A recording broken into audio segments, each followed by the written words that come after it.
Good evening, everyone, and welcome to Knox Makers. I'm Isaac, and it's my pleasure to be your host this evening.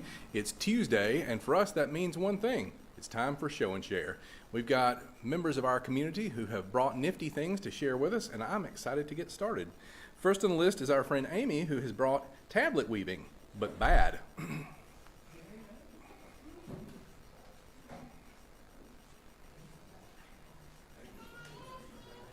Hi everyone. So quite a while back, Thea tried tablet weaving. She's right there. And she showed it to a few of us over in Fiber Arts, and I thought that was really cool, and was like, I'll probably never pick that up. But then recently I thought about trying to learn how to weave, and this seemed like a really easy way, a very low-cost way to learn. So it is a type of band weaving. I'll just pull out one of the ones I made as an example, where you can make neat little bands with yarn or crochet thread or whatever, and you just take these squares that I made out of an old cardboard box that I had, and you, in each of the holes, you thread one of the yarns, and like the color, which color goes in which hole depends on the pattern you're trying to make, and then you can number them to keep track of them, and the labels on the holes are so when you thread them, you can keep track of what you're threading where. And you take however many cards that you need for the thickness and the pattern, and you just rotate them. And every time you rotate, you put a thread through, and then you rotate again, and then you put it through, and then you kind of like tug it tight and stuff. So I figured, I don't know if I'll enjoy it or not. I don't know if I'll like it. And ideally, I would spend $0 trying to figure out whether I like this hobby or not. And I've succeeded in at least spending no money on this. So the first batch of cards that I made was from, the advice that I got was not to use anything corrugated because the thread, especially if it's thin, can get kind of stuck in the corrugation. But I just got this package in the mail, and it was really thin, the corrugation. I was like, this is still kind of card-like, so hopefully it'll be fine. It wasn't. So it did get the threads did get stuck in the corrugation, and I didn't round the corners off, so when I turned, it would kind of get caught along the corner. So I decided to make new cards, and then I actually ran into Russell at the airport a couple of weeks ago, and he mentioned Google clusters, which are a thing here. And then my plane was like really, really delayed for hours, so I went to like the little store and was like, I'll see if I can find any here, and I did. And I ended up taking the box of Google clusters, which was cardstock. After I ate all the candy, I just made new cards, which was enough for 8 2.5-inch cards, which is not corrugated, as you can see. And I did round the corners. I learned from my mistakes. And these actually ended up working really well. They're a little wrinkled from use now, but that's because I think I was doing weird stuff that like put a lot more strain than necessary. And I just kept making more. I have a few more. I think if I keep going, I could probably get away with just not spending money on tablets. And once these wear out, when I have a new box, like carton of whatever, I'll just make new cards. I didn't want to get a loom or build a loom. I was too lazy to build a loom. And what a lot of people do is they will do the backstrap method, where I just took some ribbon from Fiber Arts and a buckle, and this just goes, you guys know how belts work, I don't have to show you. Just put it around my waist. And people have different ways of fastening the actual weaving as they work to the belt. I tried a couple different ways, and I saw that some people use these like IKEA chip bag clips, and like as I weave, I just pull the weaving closer to me, clip it down. As I'm wearing it, I'll like put it around the belt, and then like the weaving will be like tucked into here, and I can just keep pulling and pulling as I work on it. And that worked pretty well. This is actually tighter than I thought it would be. And then I'll show you the first one that I made. I didn't organize these, so it's just a bunch of this. There's like, as you're turning the cards, you're actually twisting the fibers. And if you keep twisting the same direction, it gets too twisted, and you're putting a lot of tension on it. Did I hit the mic? Was that the thing? Anyway, if you keep going in the same direction, you get too much twist. It's kind of hard to work with. So at first I tried like a twist neutral, which is you twist back and then forth and back and forth, or you twist a few times in one direction, then a few times in the other direction. It doesn't build up in one direction. Something was weird was happening with its tension. It's like I can show you guys later if you're curious, but weird stuff was happening. This was bad. And I decided to just try One Direction, which to have this nice chevron, but then you're building up the twist, and you can't use it anymore. It starts to get like too wide right here, and I just cut it off. There was more warp here, but I just cut it off when it was too much. And I tried a bunch of different methods. I'm not going to show you guys all the kind of failures in between. Different methods of trying to accommodate that. At first I was untying the warp, untwisting it manually, and then retying it, which in this mess, if you choose to look, you'll find all the ways that doesn't make sense, and it didn't work very well. But eventually I took, again, $0. Some of these keychain things from Fiber Arts, and then every once in a while I would just, when it built up too much of the twist, I would just twist it in the opposite direction to relieve it, which made its own tension issues, which I had to work through. But eventually, I think this one was the most recent one I did with that method of untwisting the little keychain things. And like the tension on this ended up being pretty good. And for the most part, it's pretty straight. Not perfect, but I figured out how to make that work. And then earlier this afternoon, I decided, all right, now that I figured out how to do twist one way really well, I'll just try back and forth, because the first time I tried it didn't really work. And I did this afternoon, which I think ended up being the best one I've made so far in terms of like looking cool, but also being straight and having even tension, because I didn't have to worry about twisting in one direction. Anyway, I think I went a little over, but that's my thing. Yeah. Two things. One is you can take a deck of cards and cut them down. Oh, yeah. Make perfectly good cards. And how many cards did you use to make that with? This was 8 cards and like a crochet, 3 crochet thread. Lori, you had to go. So, okay, hold that up for me, please. Like this? How long does it take you to do that? I feel like half the time is warping, like cutting to length and like threading through the holes and trying to get the tension and like tying it. I feel like that, even for something like this little, was like half an hour. You said half hour? Something like that, just to like set up. Yeah, and like make sure the tension's all right. And this probably took me, I was kind of distracted in a meeting. I wasn't on camera, it was fine. I feel like if I was focusing something this length, well, maybe it wasn't mostly warping, maybe an hour, if not, probably less than that. So that's Probably the like goal 34. for you to teach class then, right? Yeah, I could. Yeah, I could do that. There we go, yes, okay. Yeah, other questions? Cool, thanks.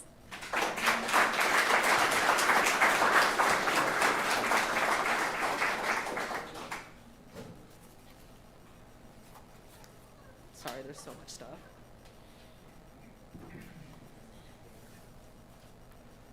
Great stuff. Thank you, Amy. It turns out we have something in common. I also struggle with tension. Okay, spontaneous poll. I'm curious, how many among you here tonight have a seat?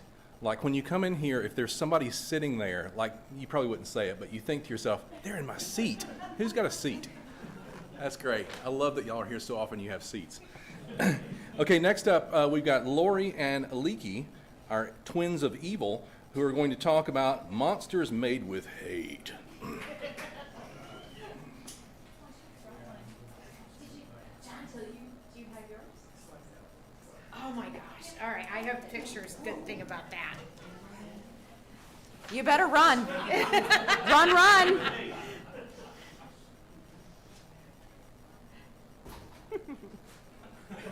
There we were. This was Friday. The evil one. I've recovered since Friday. I'm a little happier these days, but on Friday I was very, very somber. I don't know if you can notice the shirt that she has. I may have altered her logo a little. She gave me the whole thing, and we talked about how I might want to change the love, and I used as many of the letters as I could. I had to make my own H, Focus on though. that face. No, I loved it. It was a lot of fun to, so this is a long running wish that Miss Tracy had. that she asked if I would do a Monsters Made with Hate class, and because I am all about Monsters Made with Love, and I'm like, I can't possibly do that. And along came a leaky, and a lot of people confuse us. Could Like be the- literally at Dogwood Arts, I don't know. somebody walked up to me and told me for a half an hour how awesome basically Lori was and how she took my class and how she learned so much from me. And it was really awkward to tell her that I'm not who she thinks I am, but I know who she's talking about, and then I immediately told Lori. Yeah. So So we it- started talking. Yeah, so it could have something to do with like the height, the short hair, the glasses, The Michigan. Michigan accent. Yeah. Yeah, totally.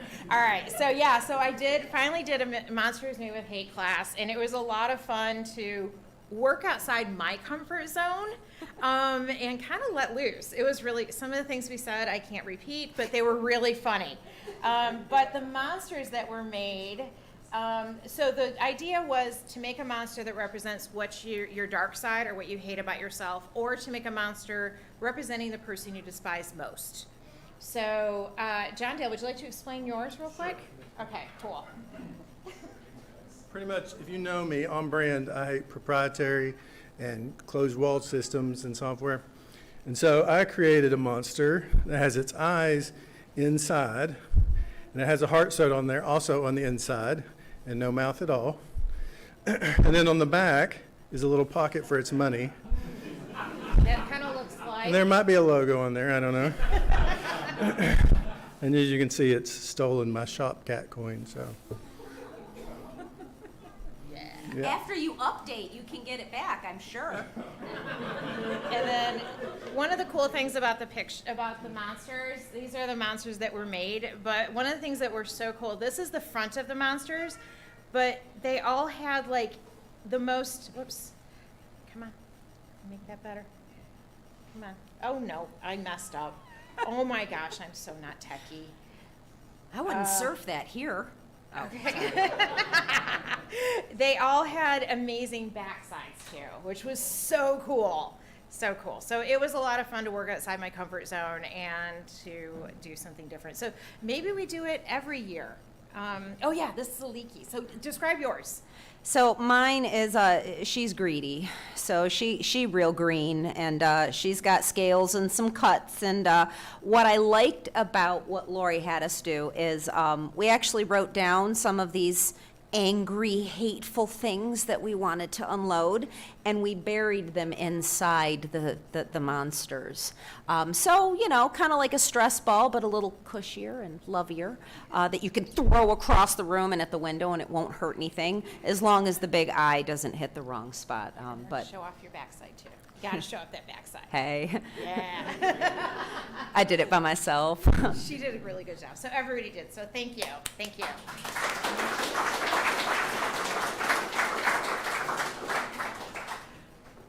That's so much fun. I just want to make sure y'all all picked up on this. Aliki, being mistaken for Lori, went along with it for half an hour. She had a lot to say. That's literally what I do when somebody mistakes me for Lori. I totally get it. I thought they mistaken me for Joe. That does not happen. Joe is slender and attractive. Next up, we've got Sam, who has rolls galore.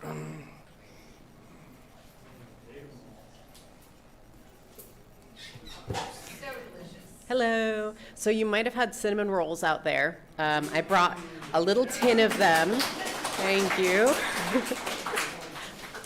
And the story of these rolls starts with how I have never been that adventurous, or at least not until recently. And I've always wanted to learn how to make breads, and even more than that, cinnamon rolls. But I was so into cookies, which are really easy, and I had never been able to push myself. And so I said, this is the year that cinnamon rolls will be one of my New Year's resolutions. And so, let's see here. Oh, yeah. Okay, so these are the rolls you just ate. Every time I make a batch of cinnamon rolls, I take 3 pictures. One is before the rise, then that's with them slightly risen, and then that's how they looked when I brought them in. However, over the course of this past year, all the way down, this is how they started.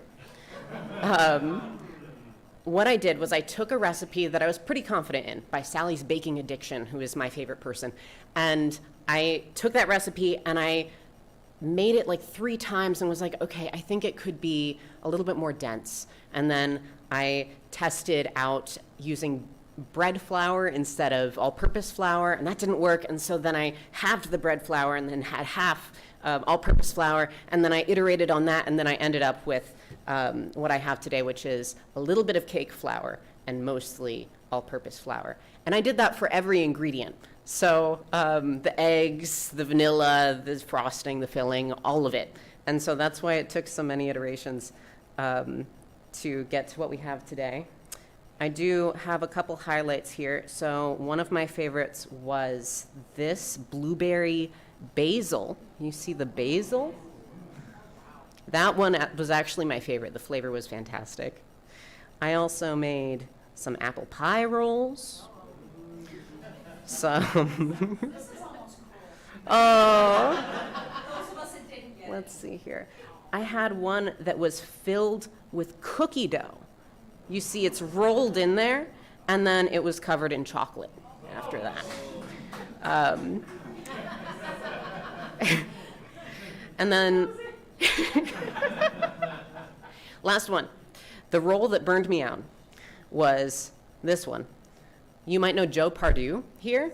He's a friend of mine, and I spelled his name. You see Joe. So the Joe rolls were what did it for me. And so after, this was my 34th time doing it, 33rd or 34th. And yeah, I don't do it as often anymore because I've made it. Thank you.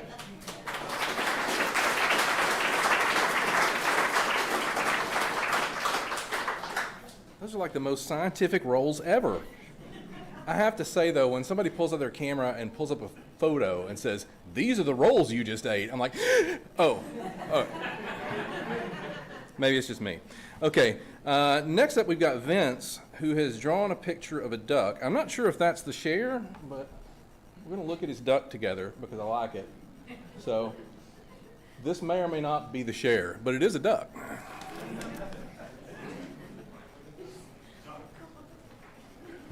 It's not the share. So, I am from Colorado. I've lived there for the past quarter century or so. And Colorado is a desert, and having moved here, I've come to the conclusion that everything is wet. Everywhere, all the time. The air is wet, the ground is wet, it rains. Steel gets this weird brown stuff on it if you leave it out. So I have endeavored to improve my waterproofing skills, and based off of I forgot the guy's name, a YouTube channel has recommended doing a 50-50 mix of paraffin wax to mineral oil melted together as a means of cheaply and effectively waterproofing things, which is attractive to me. So round one, I made about 1.5 pounds of this stuff for, I think it cost, mineral oil is like $3 for a pint, and paraffin wax is like $6 a pound if you buy it in individual pounds. And attempt one was done in the method that they recommended, which was taking a clothes iron that you no longer like and ironing it into the material. And that yielded this, which is very zoomed in. As you may imagine, is waterproof as a piece of plastic, but it's a little oversaturated. And I did a shirt in the same fashion, which I think you can maybe tell is a mite stiff for... So I didn't really get too far with that. So I did a second attempt, which was just sort of rubbing the stuff on like it's a thick crayon, and then hitting it with a heat gun. And that yielded this, which is, well, the wrong side, this, which is not all that different, actually. And I tried it on what I thought was canvas, which is this stuff. And it's actually waterproof enough that if I kind of like mold it into a bowl, it will hold water indefinitely without soaking into the fabric at all, which I considered an upgrade. So naturally I got carried away and did most of this entire jacket. But the problem is that this, I think, is canvas. This yellow stuff turned out to be some sort of polymer-based, it melts when you burn it. And so while this was as waterproof as, once again, plastic, this stuff is just water-resistant, as opposed to rolling off like a duck, water off a duck's back, as I was hoping for. So with that being said, it's about time for me to make another batch of this. I've bought out all the paraffin that the local Kroger had, which was a total of 1 pound. So if anyone would like to go in with me on about 10 pounds of paraffin wax, it's a total of $40 on Amazon, I think. But I don't need 10 pounds. I need like 2 to 5. So if anyone has interest, let me know. Anyway, thank you for your time. Did you wear the shirt? Oh, I put it on. I put it on. So it's interesting because it's waterproof, but it's so thick that when you bend it, it's easier to see on the red cloth. When you bend it, you get these like white streaks, and it like puts so much stress on those streaks that it like almost separates the fabric, and it's not waterproof. So this stuff, despite being like physically thickened, is actually less waterproof. Were you waterproof after you wore it? It's a good question. I don't know. I think humans are naturally waterproof. Yeah. Look up Greenland wax. I will look it up. I will keep in mind though that, or I'll have you keep in mind that this stuff that I've made is like $5 for an entire pound of it. So that was a factor for sure. Yes. Have you looked at like Sally's Beauty Supply for paraffin wax, smaller amounts? No. Have a look there. Okay, that's good to know. Yeah. Have you considered that maybe the jacket is a good level of waterproofing, water resistance, so that way it breathes a little bit and lets your own body sweat out? I don't know if you've ever worn like a regular vinyl impermeable, but you end up getting all sweaty inside of it. So. You make some excellent points. However, I am shooting for like vinyl waterproof, hopefully. I might regret that later, but we'll get there. Yeah. Okay, well, I think that's everyone.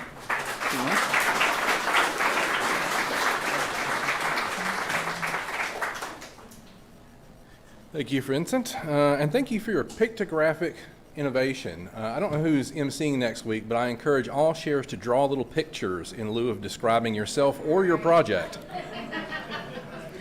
I have a few announcements to share with you this evening, my friends. After we conclude here, we've got a fabulous pumpkin carving activity queued up. There is a suspicious amount of pumpkins out there, and I think that there will be some excellent tomfoolery going on in the arts and crafts area.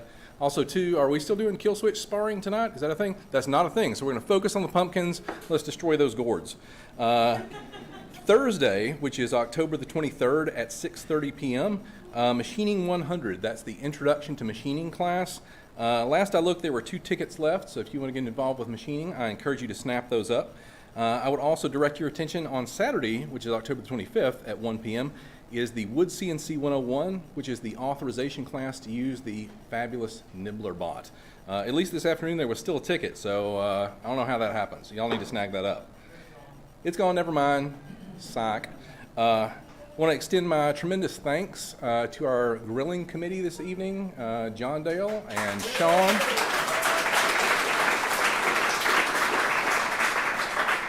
Also, Rob and Matt, I love it when you make me dinner. And also to everyone who brought food. It's just so fun every time. You never know what you're going to get. It's always delicious. Sometimes there's science. I really enjoyed the cemetery brownies. They're my favorite. With that in mind, let me remind you, we do need your help, please, to get all that stuff cleaned up so that we feed only the makers and not so much the gargantuan rats. Please fill your pockets with food and take it home, especially those of you in bachelor mode whose wives are currently away. This will keep you alive in the interim. And I also want to mention to you that this Friday, Our space here, which we are renting, is to be inspected by the landlords. Those folks who are living the apartment life know what I'm talking about. This is always a little uncomfortable, but it's just a fact that we have to deal with. So I would encourage you to look around your favorite zones and just try and make sure that things are orderly, that there's nothing that we're actively ashamed of or that we think that we might get prosecuted for. I can't imagine there's going to be any trouble, but I just want to make a really fabulous impression. So if you could just make sure there's nothing terribly egregious, I would deeply appreciate that. Otherwise, I thank you all for being here tonight. Look at this magnificent crowd. It's been a lovely evening. Let's go all out into the workshop, and Lori has a thing to say apparently. So now I was winding down. This is totally undermined. What do you want? I just want to let you guys, for pumpkin carving tonight, if you didn't know that we're doing it tonight and did not bring a pumpkin, we actually have 9 extra pumpkins tonight. They're free of charge. Just come and join us. We have 3 tables set up there. We're going to have guts in one table and then sit down and a bunch of different fun tools and things like that, even power tools we're willing to try. All right? So don't worry if you didn't bring a pumpkin. We have plenty to play with you guys. Share. Okay? Cool.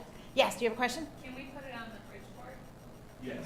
Ooh, I don't know, Billy. we will, I don't know. We got to ask about that one. That would be fun. That'd be a lot of fun. All right, so thank you. Okay, y'all got that? Carve all leftovers, eat all the pumpkins, go out in the workshop, make weird stuff.